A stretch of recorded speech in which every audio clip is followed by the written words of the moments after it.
Alright, so what is going on, you guys? SideStopKenny here. Now, today I'm going to be making a Beavis and Butthead Do the Universe movie review video. Now, to start things off, it's basically like Beavis and Butthead Do America, the first Beavis and Butthead movie, in a way that I'm going to be explaining later in this video, okay? It is going to make sense later in this video, I pinky promise.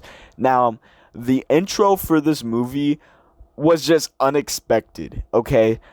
It was wild, and I loved it, because I was just straight up not expecting it to be how it was. Now, it starts with the 3D model celebrity death match versions of Beavis and Butthead flying around in this Star Wars type plane.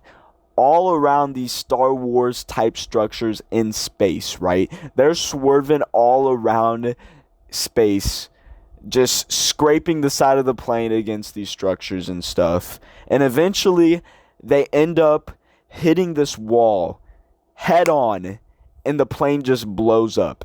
Now, when this happens, the camera pans up into a bird's eye view and shows a still shot picture of the 2011 reboot intro.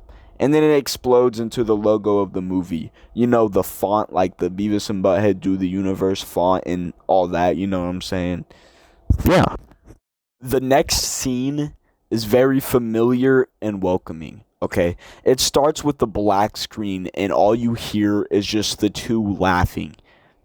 A couple seconds later, it fades in with the world-famous couch, the Beavis and Butthead couch that the two sit on, and they both actually have some nice words to ease the viewers into the actual story of this movie. You know what I'm saying? Now, I'm not gonna lie to you guys. When the trailer was released for this movie, I just couldn't see how Beavis and Butthead got this space. You know what I'm saying? It didn't add up in my eyes because I didn't know, the whole plot of this movie. But when you watch this movie, it just makes sense, okay? And that's what I'm about to be explaining right now. The whole story, the whole plot, everything, even the climax. You know what I'm saying? Now I'm going to show you guys an actual clip of how the movie starts. Ow! Ow! Ow! Ow! Ow! Ow! Ah! Ow! Ah! Ow! Ow! Ah! What are you Ow. two doing? Ow! We're trying to find out how many times I can kick Beavis in the nads before he passes out. Yeah. And that's your science fair project? What science fair? Van Driesen tells the two that they should take the science fair more seriously because the winner of the fair gets to go to a NASA space summer camp, a space camp, okay? Now, Beavis and Butthead, when they hear this, they're like, oh, that's cool, you know what I'm saying? And basically, they walk to another person's project at the fair called the Power Kick 3000, which basically, the whole point of this project was to see how far a football can get launched with this like replica leg thing that winds back and just boom, you know what I'm saying? Yeah, that's not what happened, because Butthead moves the football out of the way and tells Beavis to stand right in front of it. Butthead winds up the Power Kick 3000, and it kicks Beavis right in the nads, sending Beavis flying across the gym, screaming with such a high pitch that glass all around the gym just shatters, okay? There was this kid at the science fair mixing chemicals in a beaker, and when the glass broke, it basically started a fire, okay? The fire finds its way to this other kid's science fair project where he was using diesel for his project. And the fire from the chemicals made the diesel explode. Basically, Beavis and Butthead burned down the school gym. The boys go to court, and you actually see Coach Buzzcut, McVicker, Stewart, and Stewart's mom in the front row of the stands. I'm a little underwhelmed with the appearance of these characters. I wish they were more involved in the movie, because that was literally the only time that you saw them in the movie, especially McVicker and Buzzcut. Oh yeah.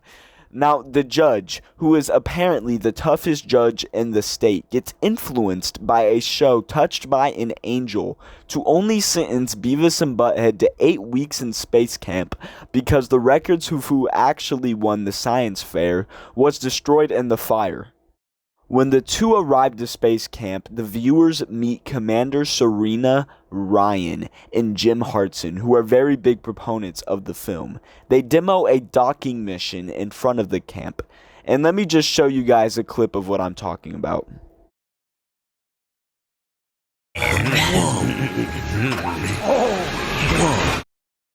Beavis and Butthead do this for 18 hours straight, and because of this, the NASA people decide to take them on a real docking mission, and that's why they go to space.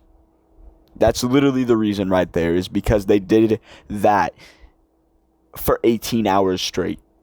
Serena asks them if they want to do that for real, in space, with me. Beavis says some yes, 1,000 times yes. So they are now on a mission to score because she said this to them. But she's actually taking them on a real NASA docking mission. But they think they're just going to score in space with Serena Ryan. They go through the NASA training and eventually they lift off and go into space. In the rocket they were in, they had a $2 billion telescope that Serena showed the two boys. Butthead makes the telescope aim directly towards the sun, and they both look into it and get absolutely blinded by it. Of course, while blinded, Serena makes them do the docking mission, and they actually mess it up terribly. They literally could not see what they were doing, and yeah, there's explosions going on in the plane, once again caused by Beavis and Butthead. They did not have enough oxygen for 7 people. They only had enough for 5. Serena and some other guy volunteered to leave the rocket, okay? The station, you know what I'm saying. Serena says something about how she wants to die in space and that's her dream. She also gives Beavis and Butthead a bracelet from her grandma, which is very important to remember, and y'all will see why in a second. She then tells Beavis and Butthead that if they watch her through the window doing what she loves, their dreams will come true, which they take it as they need to watch her change through the window and their dreams will come true. They go outside the station and go up to her window. Butthead ends up dropping the bracelet and she launches them into space with a big old mechanical arm. They end up floating into a black hole they were trying to study on the docking mission, falling into current day 2022. They land in the ocean off of Galveston, Texas. Serena is now the governor of Texas, and you find this out because the boys see a billboard of it. Eventually, you learn Jim Hartson is her lieutenant governor. I bring this detail to light because there's actually a very interesting subplot that I have to mention.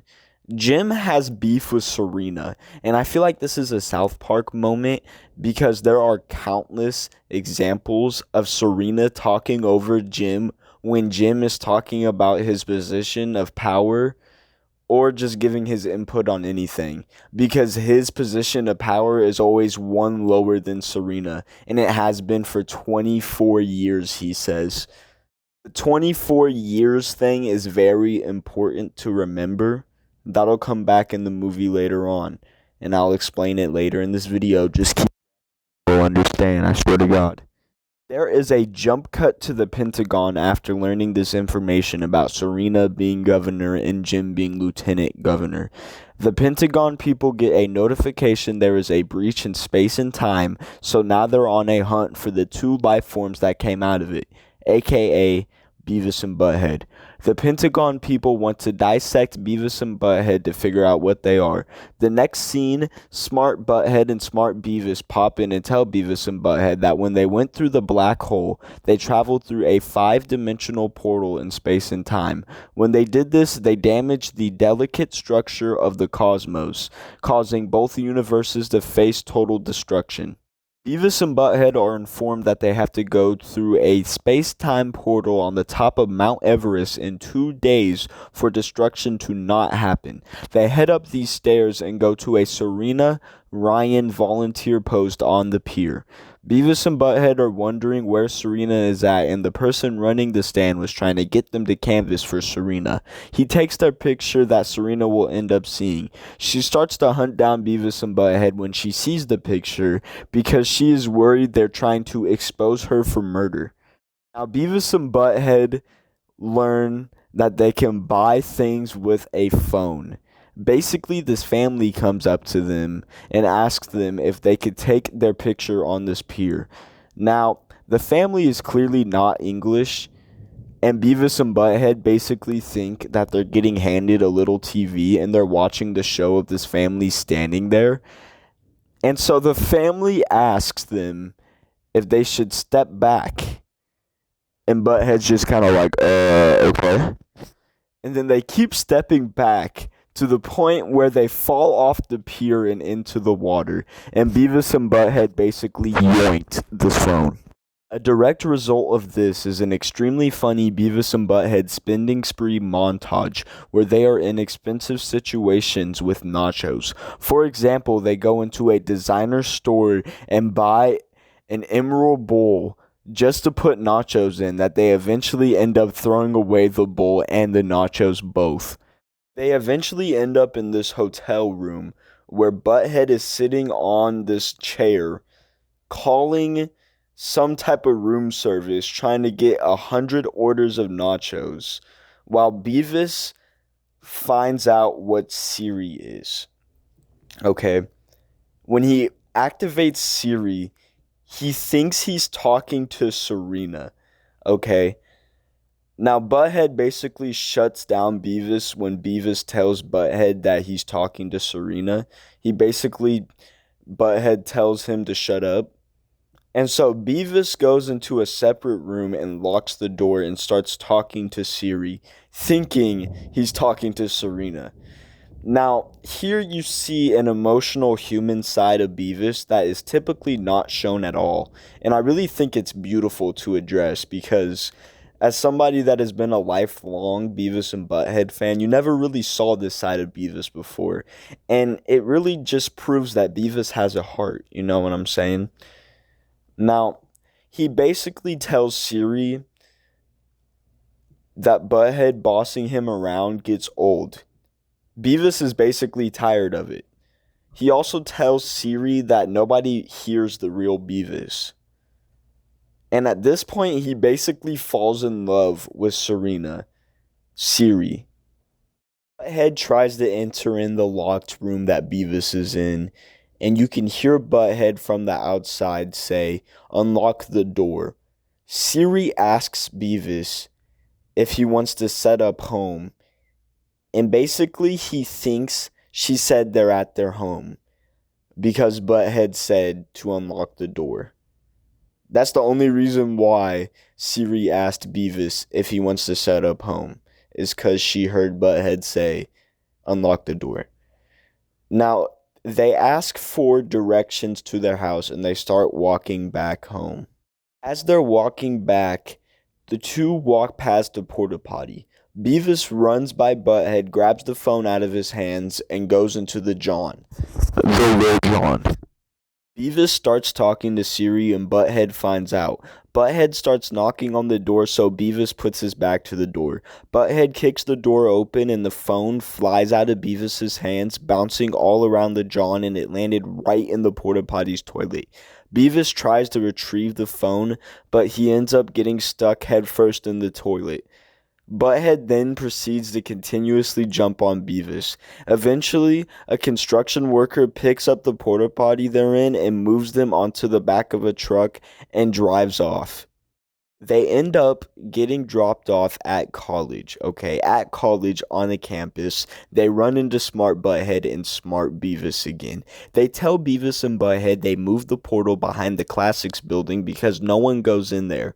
Well, basically, Beavis and Butthead take a left on a sidewalk walking away from the portal instead of taking a right walking towards the portal, and they end up walking in a gender studies class where they learn about white privilege.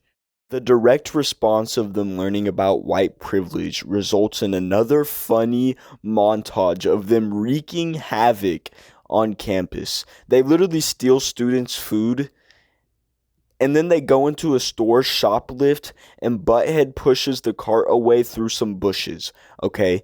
The end of their stay at campus ends with them stealing a cop car and reversing it into a pole for a sign, which literally lands them a spot right in jail, which is the next thing I'm about to talk about. They land in jail, okay? And when they're in jail, there is this reference to this older Beavis and Butthead episode called Way Down Mexico Way. Basically, in that episode, Beavis and Butthead get smuggled down to Mexico, and the guy that was taking them basically make them swallow pills in a condom. Just swallow the condom with all the pills in it.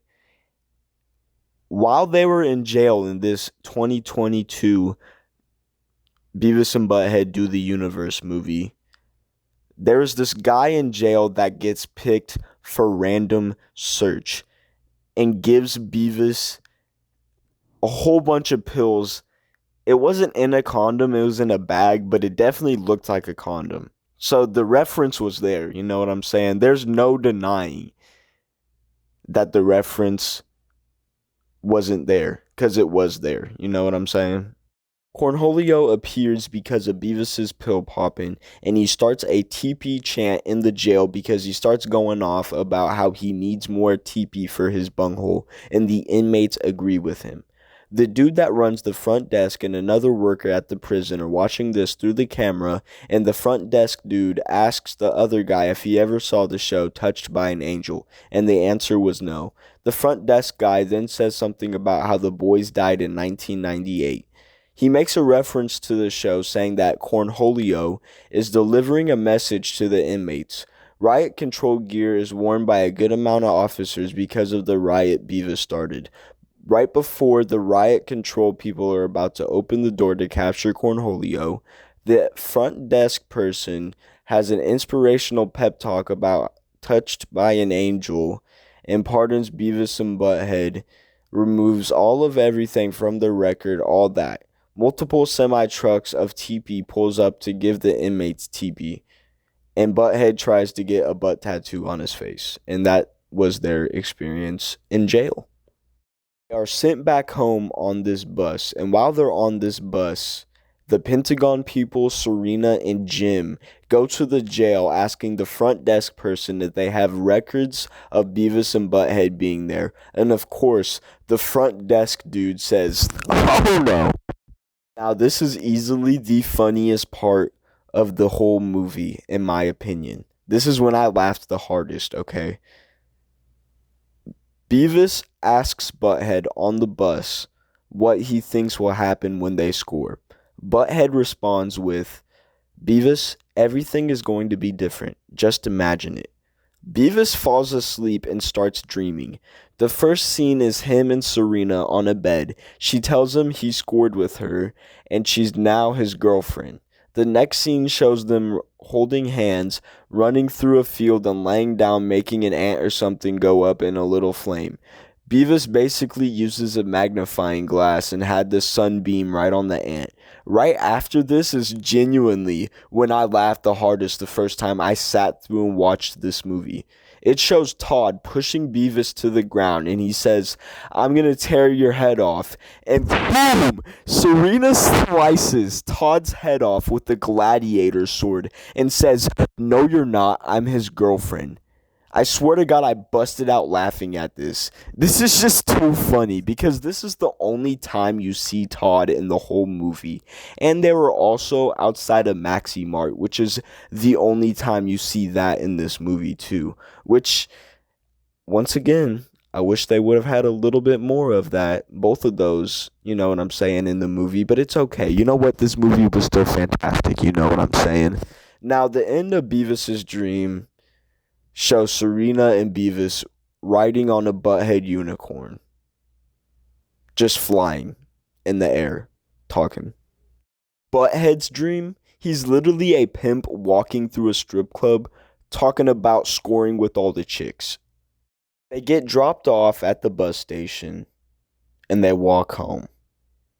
They go inside, and the viewers learn that Beavis's mom sold the house and it's modernized now because the house was empty when she sold it, okay? The boys basically get a tour through their own house. And during this tour, we find out that Beavis's mom's name is Shirley, which is really cool. I honestly think that that is like single-handedly the most important thing that is found out through this whole movie. And it's such a little thing, but it's, you know, one of the most important things. Because they always talk about Beavis's mom being a slut, but that's all they ever say about her. So learning that her name is Shirley Beavis, that's awesome. I love that. They sit down on their couch, and Beavis and Butthead realize that their TV was replaced with a bookshelf. Beavis starts getting mad because books are at their house, and Serena isn't. And so Butthead basically calls Serena a slut and proceeds to clown on Beavis for being in love with Serena. Beavis gets mad and he grabs a book off the shelf and smacks Butthead across the face with it and starts a fight between the two. They literally end up getting kicked out of their own home. This leads into easily the most saddest part of this movie. I actually almost cried when I first saw this scene. They're outside in front of their house. Butthead tells Beavis he's tired of him weighing him down and that he would have scored with Serena if Beavis wasn't around. Basically, Butthead says, I'm going to go over here, and tells Beavis not to follow him. Do not follow me, he says to Beavis, basically. And Beavis walks the other way and tells Butthead, don't follow me. So they literally split ways, okay? It leads into a sad montage of sad music with Beavis and Butthead walking alone on different streets being rained on. Now, when they're outside walking, the boys walk past different scenarios they've been through as friends, and the other one is just not there. You know what I'm saying? The last bit of the montage, Beavis sees two ladybugs doing it and tries to tell Beavis. He looks to his side and goes, hey, Beavis, and realizes that Beavis is not there. Butthead sees two ladybugs doing it and tries to look to his side to tell Beavis, and he just isn't there. And then the movie just takes a sudden right turn, and Butthead just gets snatched up, okay? Beavis and Butthead both get kidnapped. Beavis gets kidnapped by the Pentagon people, while Butthead gets kidnapped by Serena Ryan. The Pentagon people come to this conclusion that they'll get more answers out of Beavis if Butthead is with Beavis. So the Pentagon people call Serena and tell her that she got what they need and they got what she needs. You know what I'm saying? And the boys reunite. And eventually they become cool with each other again with 8 ass. They just say 8 ass. And yeah, that's how they become cool with each other again. Annoy the Pentagon people and Serena to the point where they get kicked out of the room and handcuffed into another room. Hartson actually sneaks into the room, unlocks the handcuffs, and lets them go. Hartson tells the boys he wants to put a stop to Serena and her actions by exposing her. He tells them that he left the keys under the floor mat of this green van and he wants them to drive to the Pecos County rest stop to talk to a reporter from the morning news about their experience dealing with Serena. The Pentagon people and Serena go into the room that Beavis and Butthead were supposed to be in, and they come to find that they're just not in there. They're gone, okay? The Pentagon people, Serena, and Hartson start driving towards Highland, okay? Beavis and Butthead see that they are leaving, that they're taking off, and they want to get a move on. They want to follow them so they can score with Serena because they saw Serena through the van window, okay? Beavis and Butthead have a heart-to-heart conversation in the van where Beavis says to Butthead that he can score first with Serena. Butthead then says to Beavis, Beavis, I'm not going to score and you're not going to score. We're going to score. Literally, when Butthead says this, it's like when your stomach's been feeling really bad and you finally drop that Mondo Duke, you know what I'm saying? And it just instantly feels better. It's just like, oh, yes! You know what I'm saying? It just makes you feel good. You feel me? And that's how I feel. I just feel warmness when Butthead says this to Beavis, you know? It's like the boys are back in town, you know what I'm saying? It's fantastic. I love it. They start driving, racing for Serena. Everyone in Serena's van knows they're being followed, but they do not know that it's Beavis and Butthead. Smart Butthead and Smart Beavis spawn in the back of the Green Machine van, telling the two that the portal has been moved to Beavis and Butthead's house. Also, they only have 3 minutes to go for them to enter the portal before universal destruction. Beavis and Butthead are shown the older versions of themselves by Smart Butthead and Smart Beavis. And then, Smart Butthead and Smart Beavis are literally thrown out of the van and ran over 3 times. Everyone ends up parking at Beavis and Butthead's house. Well, actually, Beavis and Butthead kind of drive through the house, and they were forced to exit the car by the Pentagon people and Serena. Serena finds out by talking to Beavis and Butthead that the deal with her, Beavis and Butthead, was nothing major, just something really simple. She says, "Oh my God, you were never out to get me. You just wanted to have sex with me." She really just hit the nail on the coffin with that one, I must say. She calls them very, very stupid and horny teenagers. Once again, not wrong. Jim Hartson gets all butthurt and tries to expose Serena once again in front of everyone. Smart Butthead and Smart Beavis spawn, trying to make the boys go into the portal, and Hartson actually is forced into the portal because he was standing right in front of the door, making it so Beavis and Butthead couldn't go through it because, like I said, he was butthurt. He was mad. By doing this, he solved the issue Beavis and Butthead were supposed to solve. Smart Beavis and Smart Butthead realized they did not need them to fix the space-time breach. Serena then asks Beavis and Butthead what will it take for them to keep their mouths closed. Y'all already know they were trying to score. Beavis was about to say "I love you" to Serena's face, but then Smart Beavis steals Serena from normal Beavis, okay? Smart Beavis is literally Mr. Steal Your Girl, you know what I'm saying? Smart Beavis is the first Beavis in the whole multiverse to score, and Smart Butthead was the first to watch, and they achieved medals for this. And that's literally the end of this movie. Now, the way that Beavis and Butthead do America and Beavis and Butthead do the universe are related is the simple fact that all they're trying to do is score, and they have government agencies trying to hunt them down. That's basically it. Okay. My full opinion of this movie. and what I rate it. I mean, y'all already know what I'm about to be rating it, but I just want to say my final thoughts, Kenny's final thoughts. This video process of this process of making this video, I can't even talk. This video has been a grind to make, guys. So if you're here right now listening to this, I really appreciate you because you are celebrating with me right now the fact that this video is finally done. It's over with. I literally rewatched this movie 6 times in one day just to make this video. There is a like 7-page script on Google Docs that I made, that I typed up myself.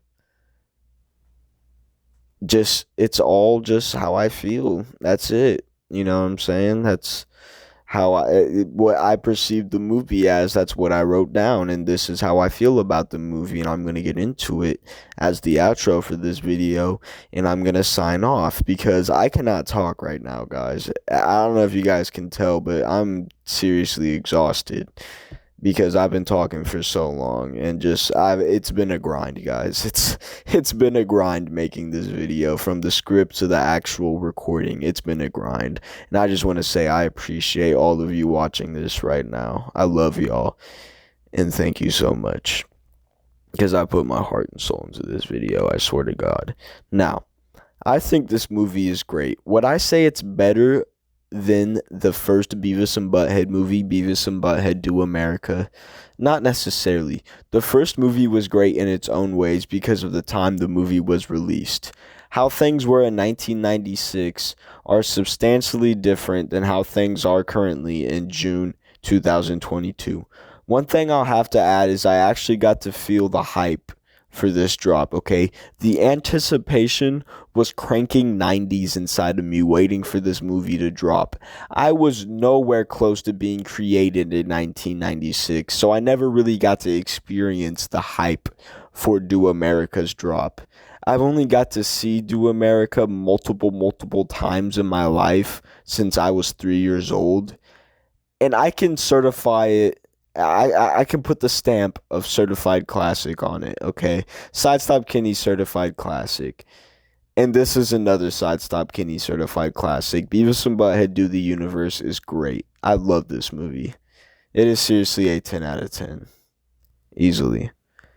Comparing this movie to Do America is like comparing apples to oranges. They're two fantastic things, but in their own different ways. You know what I'm saying? And that's just it. I am fulfilled as a Beavis and Butthead fan. Period, point blank.